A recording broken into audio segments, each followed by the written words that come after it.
my host, Jinnie Day from More Than One Opinion.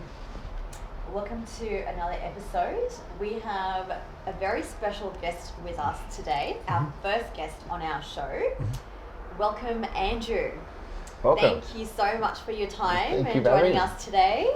Now, Andrew has a really big resume. So, you're an accountant by profession. Yes. Currently, you're a marketing manager at Versace Australia. Yes. You're also a fitness model. Yes. Yes. Is there anything you don't do? I try and get myself busy more than anything. So I'm always trying to make sure that I'm up to something, doing something in any regard, hobbies, just keeping myself active. Makes me a bit more interesting, I guess. That's why I'm on the show today. Yeah, absolutely. And could you share how you got started with your journey as a fitness model or in the modelling industry? Of course. So basically, I think it was after I finished school, I think maybe 2012, early then. A friend that was a model at the time, he couldn't make a shoot, so I filled in for him. And then from there, those shots were amazing. And then another photographer saw that online, and then from there, I got picked up by a modeling agency that was very small, but it just kept progressing and just kept going up and up and up. So it was great at the More time. opportunities came your way. Yeah, it was just exponentially growing. So then from there, I had a chance to go Boss, and then I was on the Ellen show. I think that was end of 2012. That's phenomenal. So Yeah. how was that? Oh, it was absolutely crazy. So she came down and she brought a cast and crew, and basically got picked to be one of the underwear models on the show. After this on YouTube, I'll probably put up the link. But we'll link you guys to that. I was wearing pink little undies on the stage, and they introduced me, and it was such a well-done experience. It was very full on. But it was, from there, then I guess the Instagram craze started, and I started putting all my modeling photos on Instagram, and then built it up to, I guess, now the point I'm at now. You have a phenomenal following on Instagram. Yeah. Now, can you just maybe share some tips with aspiring, models or influencers in this day and age, to kind of I guess success of how to kind of get to where you kind of got to? I guess networking is a big thing. I've had a lot of friends that have got a lot of followers, millions of followers. So I've worked with them, or I've worked with casting companies. I've done a bit of extra work. So I'm just you always try and just keep building. But I guess more than anything, you want to have content that's just more, I guess, inspirational, or just has a bit of substance to it, rather than just posting a gym selfie or in your underwear. Have a nice caption that goes along with it, or have something that people can relate to that's comparable, because then people, especially my demographic being young men, it gives them a chance to sort of see someone to obviously hopefully look up to, or someone they can relate to, and it makes it a bit more inspirational for them, in the sense that they go, okay, I can see what he's doing, and I've seen his progression. So if you look at my Instagram from when I first started to where all the candid shots in between, little modeling things here and there, and to what I've built it up to now, you can sort of see that sort of that rise, and where I've changed, and how I've always just kept adapting. I like to look at myself as sort of maybe a chameleon, in the sense that I just adapt to my environment. So if you put me in the gym, I know what I need to do. If you put me in a suit and tie, I can go to work, or you put me in front of a computer, I know how to do a balance sheet, for example. So it's just knowing your environment and how to always adapt, because it's Darwin's theory: if you don't evolve, you die out. So you got to gotta stay keep relevant, evolve, Yes. right? Very And good. it can't be one-dimensional. Exactly. Yeah. So a little bit more about Andrew, because this segment's all about you. So we want to know about your training regime, your skincare regime. Yeah. What do you recommend? There's a lot of followers obviously that want to aspire to be something like you. So what do you recommend for them to do? For instance, let's start with your training, for instance. So basically, the best thing to start off with the training is to have a plan and stick to it. Basically, for me, I know that I train 5-6 days a week. I train in the mornings. That's a big thing for me. So if good day, bad day, I know that if I start off my day bright and early, go to the gym, it's fresh start. So whatever happens in my day, whether it be good or bad, it won't impact the fact that I've already trained. Yeah. And I've got a corporate job, so for me, if I need to stay back 7, 8 o'clock at night, mentally I'm fatigued, so I won't be able to train at long hours, or I really get the most out of my gym session. So if I get it done in the morning, it's done, it's finished, it's over. So that's a big thing. Having a regime where you just do body parts and sort of protagonistic body parts every day. So I try and do like back and bicep or triceps and chest, things that sort of muscle groups that sort of connect each other. And I try and keep my workout to about an hour. I listen to a gym set from like a festival, for example, and if I stay to that 1 hour and I work and I just sweat and get it all out, then it's all done. Rather than saying 2-3 hours and sitting there and talking and doing everything. So sort of like my sanctuary, headphones in, block everybody out and get that done, which is great. And then for me, diet's obviously very important, what you put into yourself, because that 1 hour out of the 24 is nothing, because the 23 hours is where it counts. So the dieting is a big aspect, because that I find that when I do eat a lot of junk food, I'll break out. The oils and like the saturated fats and everything. And don't get me wrong, like I'm a human being the other day. There's been times where I've fallen off the wagon and I've spent months just eating junk, but then you realize you appreciate what you've done to get to that point, and it makes it, and when you build muscle memory from a young age, it makes it very easy to get back into the flow.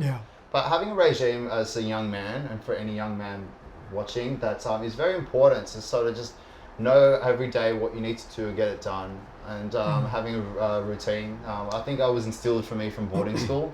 We had a wake up time. I went to St. Joseph's College. Okay, So we had 7 a.m. wake up, and then it was 8 a.m. So then showers, then 8 a.m. was breakfast. Military. It was 8:30 was class, 3:30 finished, then sport, and then dinner, study, and lights out. So that sort of regimen has been instilled in me. I thought I've sort of kept that same process, so it makes it a bit easier for me to organise my life and what's going on. And with that comes the aspect of my skincare and how to look after myself. So I guess in the 21st century, men and skincare, it's become more of a prominent feature. So us as men, it's not an embarrassing topic anymore. Men to look after, absolutely. So men to look after themselves now is a great thing. So I'm blessed to be a part of the Revive Clinic team and as a client, and we do a lot of PRP treatments on my face, and I've seen a lot of obviously progress in the way my skin looks and feels, which is amazing. And I think it builds a lot of confidence in yourself. When you look good, you feel good, and that's so much what my mantra. Comes down to, right? So for me, I guess it's one thing to have a nice body and physique, but if you can look after your skin and maintain a nice healthy glow, look after your teeth, then it just comes down to it all manifests together. So with the gym, the way you read and the way you follow your educational mind, and the way you look after your skin routine, it all comes together, and it makes you a better, well-rounded person. It's just a man of substance, I guess. Love it. That's amazing. Love it. So what do you recommend in terms of skincare regime? We're just talking about you now. For someone that's, for instance, between 25 and say 45, what would you say? I guess it depends on your trouble areas. So for me, I get a lot of oily and dry skin depending on gym and wearing hats, and I find that around my temple area I get a lot of problem areas. So I guess the biggest thing for me is to know that cold showers and sort of close the pores, and learning tips and tricks from Rodi here, and doing your regimented skincare routines when it comes to seeing your dermatologist or going to your clinic, and knowing that you do your PRP treatments, learning what's best for your skin as well, and just sort of educating yourself on fruits and dietary requirements that can also amplify the way your face looks. Because I was looking at something that was a face chart, and it shows you the points of your face, and where the pimples activated is what body parts or organs are not working so well. So if you're not breaking out around here, I think it's more of a kidney thing. Around here is heart, and then liver is your forehead. Really? And obviously stress is a big thing as well. But there's those little things that you're putting into your body. That's that sort of that will manifest how your skin looks as well, your face. So there's little educational things that you read up on. It makes it a lot easier for you to look after your skin. Amazing. But for me, look, I'm not carrying around millions of lotions and creams or anything, but I have like my little scrubs, and I try to keep that going every morning. And then I'll do a bit of concealer if I need to. Like, there's nothing wrong with just trying to cover up little blemishes and stuff as well. So don't be ashamed to always try and keep up your appearance as much as you can. It's good that there's no stigma, like, you know, around like men grooming themselves. right. There's nothing wrong with that, you know. So the first time I ever met Andrew, he was exactly as he is, like Yeah. decked out, Suit. and I was like, all I'm doing is Old a treatment school. for him. I'm just doing a PRP treatment for him. But you know what? I like that. I admire that. Yeah. So Take pride. So in terms of, you know, looking your best, feeling your best, you know, whether it be health-wise, your skin, and what you dress, and what you wear. Why is it important to you? Because this is every time I see you, this is how you look. So, you know, you look your best. Thank you. And I know we've spoken, you know, about that in the past for, you know, tackling the opportunity as it comes and looking your best. So why is this sort of instilled into you, and why have you done this, and why are you at this level the way you are? I guess as a young age, I'm a big movie buff, so I love James Bond is obviously my thing. I just see the elegance and the style and the pizzazz of a man wearing a suit, and it's the confidence it brings.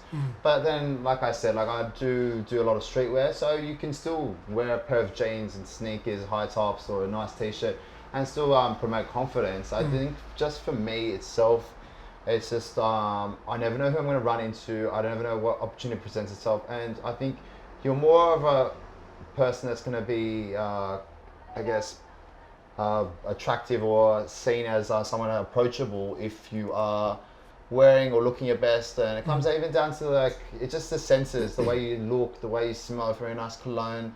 It draws people in, you know what I mean? You're a bit more standoffish if you look like you just look disheveled or you don't look like on your point. But having said that, there's been times where I go down to the service station and I'm wearing slippers and track pants, and There's nothing wrong with that. Yeah, so I mean, but it's fine. balance, you know what I mean? It's all about balance. Yeah. So I can't always look my best, as much as I try to, as much as we all can. I'm not perfect, but I try and, as much as I can, do the best to look the part. Because if you want to work with the big brands, and if you want to set yourself up to be in a position where you can mingle with the best, you need to look your best. So for me, if I'm wearing a nice suit, or I'm dressed well, or I smell well, then there's more likely of a chance that people will obviously be drawn to me, and then I'll get the most out of those activities. So for me, when I go to a job interview, for example, for Versace, like I can't, if I wasn't dressed up and looking the part, then it doesn't matter how good my credentials are. It's a bit of it's got to be the balance of both. You've got to have the substance of the mind, whereas your appearance as well with these They need companies. to be aligned. Exactly. Yeah. I read a quote where it was like, you can't have $1 million dream with a minimum wage work ethic. Yes, That's true. 100%. So true. Yeah. Well, I know a little bit more about you, but just so the audience knows a bit more about you, there was a strategy that you used to basically start taking photos of yourself, obviously on Instagram and modeling shots, by utilizing other clothes that you're wearing, but it became quite expensive for you because it's expensive to keep different outfits all the time. So what was your strategy? This is not so that someone can do this, but it's more the hustle, the grind, the way that you your mentality of actually getting there, like an entrepreneur. So basically, how it all started for me was, I love of fashion to begin with. So I did have a lot of nice clothing and nice accessories that I had, but the biggest problem was after I did one of those shots, the next time I reposted the photo, obviously didn't have the same sort of impact, it didn't have that same power. So I had to go out and buy another outfit or another suit, and it just became such a costly process, and the pressure started building because you want to keep building content and putting new clothing up there. So I had a friend at the time that worked for a PR company, and they had a showroom full of clothing. So basically they would lend me clothing for a couple of weeks, I'd return it, and then we just kept doing that. And from there it was great because then it gave me this wardrobe that was completely open to me. Awesome. And then I guess my love of suits was always there. I think that was my biggest thing. So I approached Vaca Clothier, which is one of what I'm wearing today. Then the boys looked after me there, and basically the same approach applied. I said, look, I'm going to Fashion Week, I'm front row, and I want to look the best. What can we do? Can I borrow a suit, and then after that return it? And they were open to the idea. And I guess Vince at the time, this was going back maybe 3, almost 4 years ago, he was very reluctant because older gentleman, and he wasn't really big on the social media thing. And he just goes, look, I'll give it a shot with you. If it doesn't pan out, like, we'll part ways. Yeah. And it's thankfully worked out because a lot of my friends have gone in, and a lot of people have seen me online, and they've seen the suits, and they honestly really admire that connection, and see, like, because I'm a bigger boy as well, it's very hard for me to find something off the rack, so I need to get it properly tailored. Yeah, tailored. That's another. So factor. yeah, it makes it great, and I consider him now like family. So me and Vince, we go for dinner, we catch up, we're always on the phone together, and yeah, it's been great. So in that aspect, it's been amazing, and I think moving forward, I've tried that with other brands as well, and it seems to consistently work, because I think now I'm at a point where, because I've got a line of photographers and I do professional shots, and I'm working with the best brands. Obviously, I've condensed it to a short list of clothing styles that I work with. So then, like, I've had other smaller companies that have approached me, and as much as they want to pay me and it's great and everything, I've now limited myself to what I can do, because I don't want to be such a person that's just so open to the idea of, okay, someone's going to pay me, I've got to wear that, and it's like, because they'll start cheapening my image, cheapening my brand. Dull at your brand. And I brought it up to this level now, so yeah, I need to keep consistently working with it, and it's not a snobby thing, like, I'm for like brands starting out, but yeah, I think at this point in time, it's becoming, just a real attachment for me to work with the best, and that's even now with, there's a brand in the UK, it's called Silk, and they've worked with like the biggest brands over there, like all the Geordie Shore stars, and they've opened a boutique in Bondi Junction, and those boys look after me with all my streetwear. So you'll see that with my brands, there's always a consistency when it comes to my suits with Varka, or with Silk, or using other little brands here and there. So there's just always, like, what brands I want to wear and where do I get them, and it makes it easier for people to go, like, and I've tagged obviously the brands, so people go, okay, I know that Andrew bought that there, and this is where I got this from, and it makes it easier for other people to buy the same clothes that I wear. So you had a really proactive approach in going out there and approaching these brands to like work with you, but you also offered something of value. I mean, for me, the way I look at it is like my engagement levels are great, so I say to the brands, look, give me, say, a credit of X amount for clothing, and then we'll convert that into sales, see how we go. And like, you get that sort of like that push and pull period, that sort of like that window of opportunity to go, okay, this is what I can do for you, because it's a business at the end of the day. Of course it is. I don't want to just get free clothes and milk it for what it's worth, and then see someone go down the drain. That's not what we're here for. We're all here to work together, and one hand wash the other. So working with you, for example, I want to see people come in and go, okay, Andrew's come here, I want to come here. Andrew's done skincare, I want to do this. Or Andrew's worn this, I think this looks cool too. Awesome. So it's just building a good connection with a lot of people, and that's what I mean. It's not just about me just absorbing as much as I can, it's what I can do for everybody else as well, which makes the whole Instagram and social media thing very amazing for myself, because I love to work with people. But I love it when people go, look, I've gone into the clinic and I've said Andrew's name, or Vince will call me up and go, look, this guy came into the store and he said that you're his friend. And so I'm like, yes, it finally works. So it's a manifestation of the power referrals. it's huge. It's word of mouth. It's really cool. It's huge. Thank you so much, Andrew, for sharing what you've shared. This was the first part of our segment.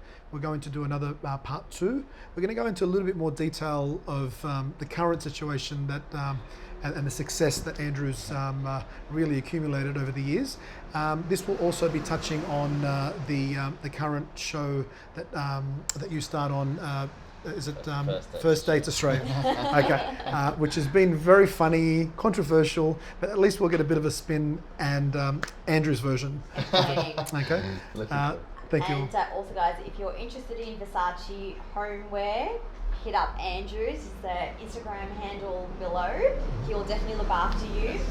Guaranteed A-class service. Yes, 100%. Yeah. Awesome, thank you. Thank you, guys. Thank you all. Thank you.